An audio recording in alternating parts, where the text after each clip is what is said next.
Opa, tudo bem? Seguinte, tá, fiz a questão antes, agora eu vou fazer uma outra questão que não é de prova, mas é uma questão clássica de matemática, famosa de livro americano, tem sobre quando estuda recorrência, quando estuda indução, que é a Torre de Hanoi, o joguinho Torre de Hanoi, que é joguinho de criança, né? O, essa questão ela é famosa, ela é bem famosa, e eu vou dar a solução dela aqui, que é uma questão bem clássica, né? O que a questão é, a Torre de Hanoi é aquele joguinho que tu vai empilhando discos, e aí tu tem que mover todos os discos para outro pino, sem que um disco maior fique sobre um menor. Sempre assim. Que é aquele joguinho de criança. Tu tem três pininhos e tu tem que fazer movimentos sem que o disco de baixo, que é o maior, fique sobre o menor. E aí tu tem que resolver a Torre de Hanoi.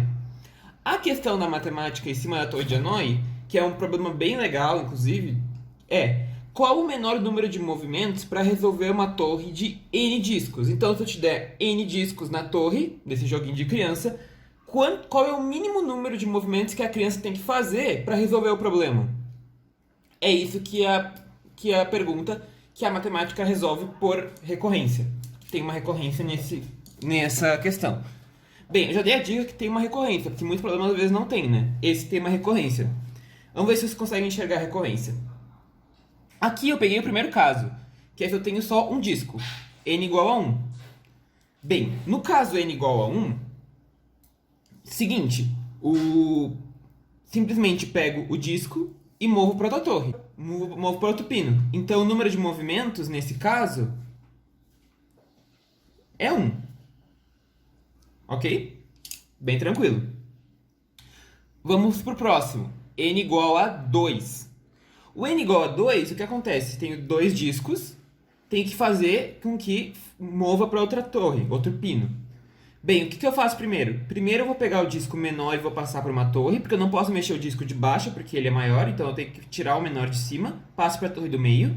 Aí eu pego o disco de baixo, que é o maior, e passo para a torre mais à direita. Depois eu pego o disco que estava do meio, que é o menorzinho, e passo para a torre mais à direita, que está aqui.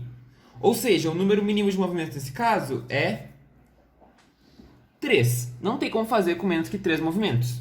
Impossível, porque eu tenho que mexer o primeiro disco e mexer depois o de baixo. O caso n igual a 3 está aqui. O caso n igual a 3 está aqui, ó. Nesse caso, o que acontece? Eu tenho 3 discos. Primeiro eu vou pegar o disco menor e passar para a torre mais à direita. Depois eu pego o disco do meio, eu passo para a torre do meio. Depois eu pego o disco menor, o que está mais à direita, e passo para a torre do meio. Daí deixo dois discos no meio. Aí eu vou pegar o disco maior e passo para a torre mais à direita, que é onde eu quero botar os três. Então eu tenho que formar a base primeiro, porque eu só posso botar os discos menores quando o maior estiver lá. Aí eu vou fazer o quê? Eu vou ter que tirar o disco menor que eu estava aqui, eu vou ter que tirar e botar para cá, para a torre mais à esquerda. Aí o do meio eu consigo botar na torre mais à direita e depois o menor na torre mais à direita. Isso contabiliza, como eu desenhei aqui, 7 movimentos. Isso é o mínimo. Ok, eu fiz os 3 casos. Eu poderia continuar fazendo, para 4, para 5, mas agora a gente, como isso é um problema de recorrência, a gente tem que tentar entender onde que está uma recorrência aí. Bem, algumas pessoas que talvez tenham um olho mais apurado para recorrência já tenham notado até a fórmula da recorrência com esses 3 casos. Tem algum padrão aí, não vou falar ainda, mas tem um padrão. Antes de notar qual que é a fórmula da recorrência, vamos notar o que aconteceu no caso 3. Pega essa primeira parte aqui, ó, esses 3 primeiros passos. Eu separei aqui justamente por isso. Esses 3 primeiros, no terceiro caso. Nota o seguinte, o que eu fiz aqui, eu peguei o menor, passei para mais direita, peguei a segunda menor, passei para o meio, e peguei a menor e passei para do meio.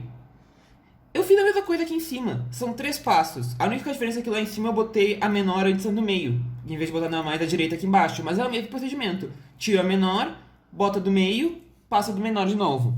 Mesmo procedimento, os mesmos 3 passos. Então, essa etapa não é nada mais do que o n igual a 2.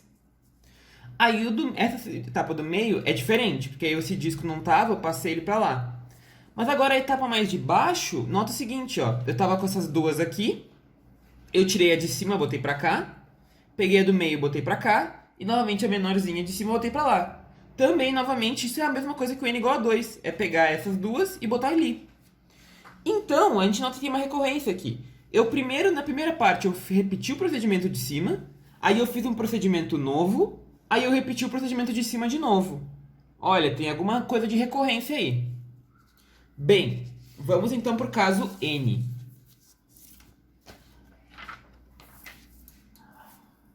Aqui eu tenho N discos. O que acontece? Eu quero resolver o problema. Então eu vou pensar o seguinte.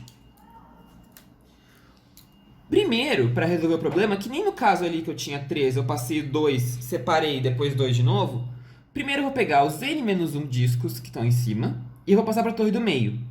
Para isso, eu vou dizer que eu utilizo um número mínimo de movimentos Tn-1, que nem eu estava chamando ali de T1 o número mínimo quando n era igual a 1, T2 quando era igual a 2, T3 quando era igual a 3. Então, para passar N-1 discos para outra torre, eu preciso de N-1 movimentos. Tn-1. Aí, que nem no caso do 3, que eu tinha 2 separado e 2, aqui eu faço o movimento intermediário, que não tem uma recorrência. É simplesmente pegar o disco maior que estava embaixo e passar para a torre mais à esquerda. Aqui eu tenho um movimento. Aí, nesse caso aqui, o que acontece? Eu tenho N-1 discos aqui na do meio. Eu tenho que passar eles para a torre mais à esquerda. Para isso, novamente, é o mesmo procedimento, que nem no caso do n igual a 3, que era que nem um movimento n2, aqui é a mesma coisa, eu tenho um Tn-1, passar n-1 discos mais à esquerda, então tem Tn-1, ok? Então, nesse caso, eu resolvi o problema da torre de Hanoi com um número de movimentos 2Tn-1 mais 1. A questão é que eu não sei se esse número de movimentos é mínimo, né? Eu não tenho como saber. Ele resolve o problema, certamente, mas eu não sei se ele é mínimo. Então eu vou dizer que ele é maior ou igual que o número mínimo de movimentos pro caso N. Ok? Esse é o número de movimentos pro caso N. Essa é a minha recorrência, tá? Então esse é o número de movimentos para N discos. Para N discos. Esse aqui é para N-1. Então, o que eu sei é o seguinte, que essa recorrência 2Tn-1 mais 1 é pelo menos maior ou igual que o número mínimo, tá? Mas como é que eu posso provar que ele é igual? Que esse é o caso realmente mínimo? Eu vou ter que pensar ao contrário. Eu mostrei que ele é maior ou igual. Se eu conseguir mostrar que Tn é pelo menos maior ou igual que 2Tn-1 mais 1, então eu provei que é igual, ok? Como é que eu faço isso? Bem, é bem intuitivo, inclusive, você deve ter notado que realmente é. Por quê? Porque o número mínimo de casos do que eu considerei como recorrência, esse é o número mínimo de movimentos para mover N-1 torres. E esse é o número mínimo também. Aqui embaixo. Também é o número mínimo. Então, isso aqui são mínimos. E esse movimento da peça aqui, ele é estritamente necessário. Porque eu só consigo mover as N-1 se eu mover essa peça aqui. Então ela vai ter que mover em algum momento. Então esse movimento é 100% necessário, ele tem que estar ali. E esses casos aqui são mínimos. Então a soma deles vai ser o mínimo. Ou seja, eu consigo garantir que Tn é maior ou igual que 2Tn mais 1, 2Tn menos 1 mais 1. Porque os dois casos são mínimos e o movimento de passar o disco maior para lá é estritamente necessário. Ele vai ter que acontecer em algum momento. E ali eu fiz em um movimento só. Eu não poderia fazer em dois, entendeu? Se fosse em dois já não seria o mínimo. Mas como eu fiz em um, é o mínimo possível de movimentos para passar aquele disco para lá. Então esse caso é realmente o mínimo. Pelo fato de eu ter considerado que os casos Tn-1 é o mínimo do N-1. Então a minha recorrência ela é Tn igual a 2Tn-1 mais 1. Ok, agora eu poderia meio que já resolver o problema, porque eu sei que T1 é igual a 1, que eu achei antes. Aí T2 vai ser 2T1 mais 1, o que dá 3. T3 vai ser 2T2 mais 1. Como esse aqui é 3, vai ficar 7, que é o que eu achei antes. Aí eu posso achar T4, é 2T3 mais 1, o que dá, como é 7, 14, dá 15. E eu posso ir indo até quanto eu quiser. Eu poderia fazer assim.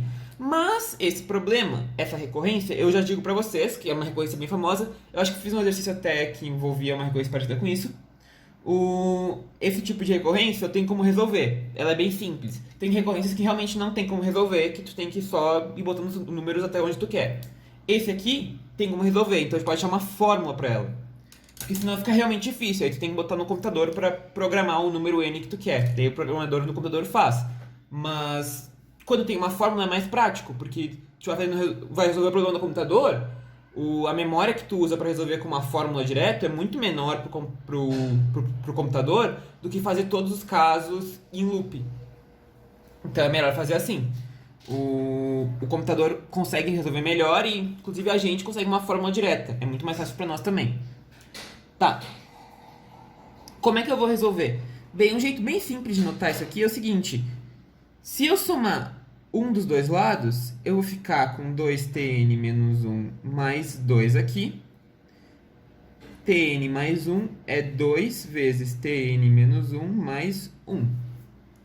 Aqui eu consigo resolver já, porque eu posso chamar que esse aqui é um an menos 1, e então esse aqui vai ser um an. E aí eu caio numa recorrência do tipo an igual a 2 an menos 1. Que isso aqui é claramente uma PG. Não é o único jeito, porque eu ia dizer, onde é que tu tirou esse mais um aleatório? Realmente, é tipo, tu tem que enxergar, tu vê. Mas tem um jeito de fazer sem considerar isso. Como é que faria? Assim, um jeito prático, que é, em geral, para qualquer tipo de recorrência, desse estilo assim. an igual a k, an menos 1 mais q. Se tem uma recorrência desse estilo, tem um jeito prático de resolver que é o seguinte. No caso ali daquele, por exemplo, eu tenho que tn é 2tn menos 1 mais 1, né? Aí eu faço o quê? Eu boto aqui o 2tn menos 1, ele vai ser 4tn menos 2 mais 2. Eu multipliquei tudo por 2. Aí para fazer aqui, eu vou fazer aqui o 4tn menos 2, ele é igual a 8tn menos 3 mais 4. E assim por diante até o último. Até o último que é o t2, né? Que vai ser 2 na n menos 2t2 igual a 2 na n menos 1 t1 mais 2 na n... Calma aí. 2 na n menos 2. Isso aqui. Até o último. Daí só tem que contar os casos certinho. Porque aí o que acontece? Quando eu somar tudo isso, cada um desses vai cortar e eu vou ficar aqui o tn é igual a o 2n menos 1, t1 é 1, né? Mais a soma de 1 mais 2 mais 4 até mais 2n menos 2. E isso aqui é uma PG, ok? Isso aqui é uma PG, aí tu consegue uma fórmula geral. É um jeito de fazer, que é o jeito prático para quando tu tem uma recorrência desse estilo aqui. Dá pra resolver assim. Ou tu tentar achar esse número. Tu pode achar somando um x, tentar achar esse número pra cair numa recorrência de PG. Também pode. São dois jeitos de resolver. Mas tipo de recorrência tem como resolver, né? Ok, mas eu vou resolver então desse jeito aqui, tá? Vou continuar. Bem, eu achei ali que an era igual a 2an menos 1. Como eu falei, isso aqui é uma PG. A razão da PG é 2, né? Porque é o número que está multiplicando. O primeiro termo, que é o A1, é T1 mais 1. Só que T1 era 1, né? Porque era o primeiro caso. Então é 2 o A1. Então eu tenho uma PG, que o primeiro termo é 1. Então o AN vai ser o primeiro termo, vezes a razão, que é 2, elevado a N menos 1. Como o primeiro termo é 2, então vai ser 2 na N. O AN, ok? Isso aqui é uma PG, né? Dá pra ver que é uma PG, né? Dá pra ver que é uma PG, né? Porque o AN menos 1 vai ser 2 AN menos 2, tá botando aqui vai ficar sempre vezes 2. É uma PG, isso. Uma PG de razão 2. Se pegar esse e dividir por esse, tá sempre 2. Tá. Só que o AN não é o que eu quero TN. O AN é TN mais 1, e isso é 2 na N. Ou seja, TN é 2 na N menos 1. E aqui a gente resolveu a nossa recorrência. O problema da torre de Hanoi. Com isso, qualquer valor de n de discos, o menor número de vezes que tu tem de movimentos que tu tem que fazer para resolver a torre de Hanoi é 2 na n menos 1. Por isso que eu falei que quem estava meio atento à recorrência já tinha notado antes, quando eu tinha o T1 aqui, que era 1, o T2 que eu fiz, que era 3, o T3 que era 7, dava pra meio que talvez tivesse notado que isso aqui era 2 na 1 menos 1, isso é 2 ao quadrado menos 1, isso é 2 ao cubo menos 1. Então podia ter notado já e já ter meio que notado que era recorrência ali. Por que que isso aqui é interessante? Pelo seguinte, porque tem um outro jeito de resolver o problema da torre de Hanoi, que esse aqui está em livros de álgebra normalmente. Em livro de álgebra tem sobre esse jeito de resolver, que é por indução. Tu não pode só dizer, essa fórmula porque eu acho que é. Se tu notou que tem um padrão de recorrência, tu pode sempre resolver provar a recorrência por indução. Tu pega o caso n, o problema vai ficar muito parecido. Tu vai supor que a fórmula de Tn é 2 na n menos 1. Você tem que mostrar que Tn mais 1 vai ser 2 na n mais 1 menos 1. O problema para resolver é tipo análogo aqui. Tu vai pegar aqui, tu vai ver que esse caso aqui tem que mexer n torres para cá, e depois n torres para lá, e depois mais um movimento. Então tu vai notar que o padrão acaba o mesmo. Dá para fazer por indução, é um jeito de resolver. Mas aqui deu para resolver também por recorrência normal. Enfim, aí está resolvido o problema da torre de Hanoi, um problema clássico de matemática de muito livro de álgebra de recorrência. Ok? É bem interessante porque é uma aplicação da matemática para um brinquedo de criança, mas é legal de pensar. Então, gente, é isto. Se gostou do vídeo, curte, comenta, compartilha, se inscreve no canal, ativa o sininho para receber notificação quando vem vídeo novo. Na descrição do vídeo eu vou deixar e-mail para quem quiser tiver interesse em aula particular. E é isto. Um abraço e até a próxima. Valeu!